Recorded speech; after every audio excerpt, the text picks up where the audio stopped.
So guys, for the first step, you want to head over to your Steam library, and then you want to find your game. You want to right click on it, and then click on Properties, and then click on Installed Files, and then you want to click on Backup Game Files. So now you want to choose a directory to create the backup files.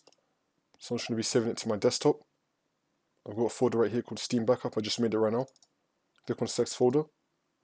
And now once you're done with that, you want to click on Create Backup. Wait for this to load. It's going to tell you how much storage it took up, and now you want to click on Open Folder.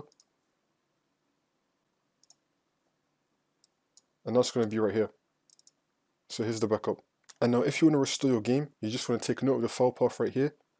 And now if you want to restore your game, you want to click on Steam in the top left, and then click on Restore Game Backup. And now you want to choose that same directory. So you want to click on Browse, and then find where it is.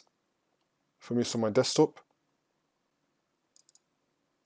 You want to select it, and then click on Select Folder. And now you want to click on Restore Backup.